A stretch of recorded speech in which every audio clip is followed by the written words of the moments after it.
Hi kids, welcome to St. Mary Ann's Episcopal Church's Story Time, where you can follow along in your story Bibles. Simply listen for the title and the page number. I hope you enjoyed this special Bible story time.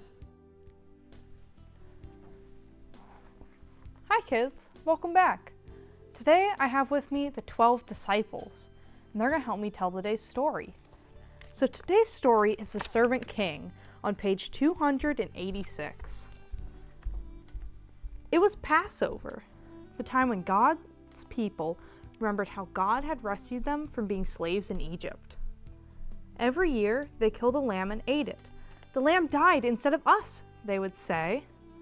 But this Passover, God was getting ready for an even greater rescue. Jesus and his friends were having a Passover meal together in an upstairs room. But Jesus' friends were arguing. What about?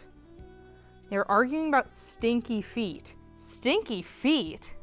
Yes, that's right, stinky feet. Now, the thing about feet back then was that people didn't wear shoes. They only wore sandals, which might not sound unusual, except that the streets in those days were dirty. And I don't mean just dusty dirty, I mean really stinky dirty. With all those cows and horses everywhere, you can imagine the stuff that ended up on their feet. So anyway, someone had to wash away the dirt, but it was a dreadful job. Who on earth would ever dream of volunteering to do it? Only the lowest servant. I'm not the servant, Peter said. Nor am I, said Matthew. Quietly, Jesus got up from the table, took off his robe, picked up a basin of water, knelt down, and started to wash his friend's feet. You can't, Peter said. He didn't understand about Jesus being the servant king. If you don't let me wash away the dirt, Peter, Jesus said, you can't be close to me. Jesus knew that what people needed most was to be clean on the inside.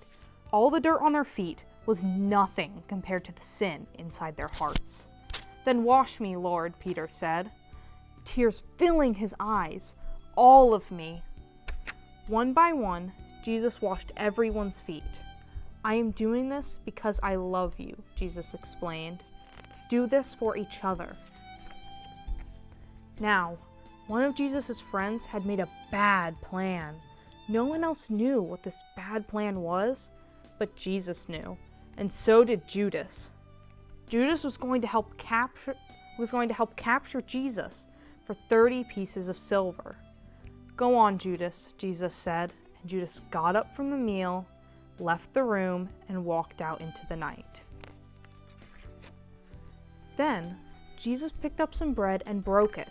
He gave it to his friends. He picked up a cup of wine and thanked God for it.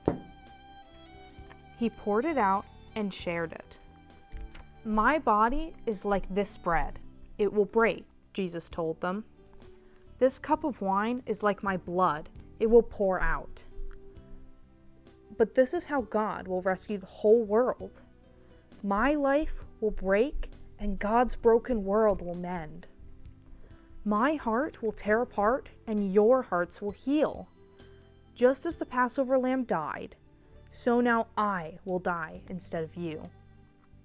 My blood will wash away all of your sins, and you'll be clean on the inside in your hearts. So whenever you eat and drink, remember, Jesus said, I've rescued you.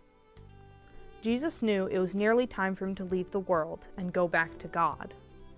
I won't be with you long, he said. You're going to be very sad, but God's helper will come, and then you'll be filled with a forever happiness that won't ever leave.